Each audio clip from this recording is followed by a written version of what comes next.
Bismillahirrahmanirrahim. Saya akan memberikan sedikit kultum mengenai tentang hidup kita yang ketika kita diuji Allah membersamai kita, ataupun ketika kita diberi nikmat Allah pun membersamai kita. Teman-teman sekalian yang dirahmati Allah Subhanahu wa Ta'ala, yang semoga selalu dijaga hatinya agar selalu percaya dan yakin kepada Allah Subhanahu wa Ta'ala. Karena kelemahan kita berawal dari kita yang mulai meragukan Allah Subhanahu wa Ta'ala. Dalam segala dinamika hidup, kita selalu butuh Allah. Kita butuh Allah ketika kita diuji ataupun ketika kita diberi nikmat. Ketika kita diberi nikmat pun kita masih membutuhkan Allah.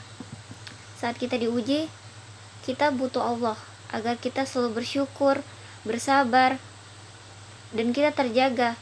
Karena jika Allah sudah tidak membersamai kita, maka kita akan mudah berkeluh kesah, mudah putus asa, mudah menyerah. Saat Allah membersamai kita, Allah menghibur hati kita, Allah menenangkan hati kita, dan menghidupkan hati dan nikmat iman.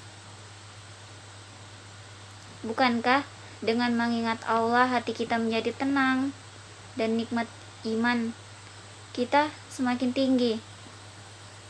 Dan orang yang beriman apabila diingatkan tentang nama Allah, maka hatinya akan bergetar.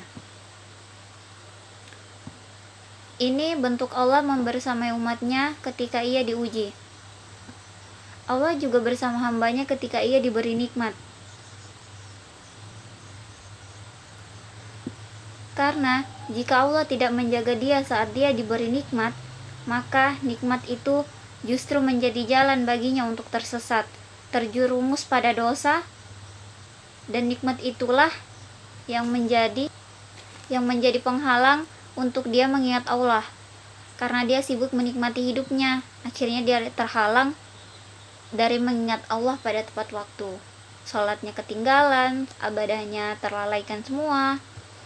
Sibuk menikmati hidupnya, terhalang dari Allah untuk bangun tengah malam. Karena tidurnya terlalu larut karena banyak harus memikirkan nikmat sebelum tidur. Terlalu sibuk memikirkan cara bagaimana ia menghabiskan nikmat yang diberikan Allah Subhanahu wa Ta'ala kepadanya. Hingga dia tidak bisa bangun untuk menghadap kepada Allah, curhat kepada Allah, bersyukur kepada Allah, dan lupa untuk bersujud panjang kepadanya. Hal yang selama ini dia lakukan justru saat dia diuji oleh Allah. Ketika dia diuji, mudah baginya untuk bangun tengah malam, untuk curhat kepada Allah, sujud sepanjang-panjangnya, bahkan menangis dalam doa karena telah diuji. Tapi ketika Allah memberinya nikmat, curhatnya hilang, malamnya lelap, dan subuhnya pun terlambat. Ini adalah ketika Allah tidak membersamai seorang hamba.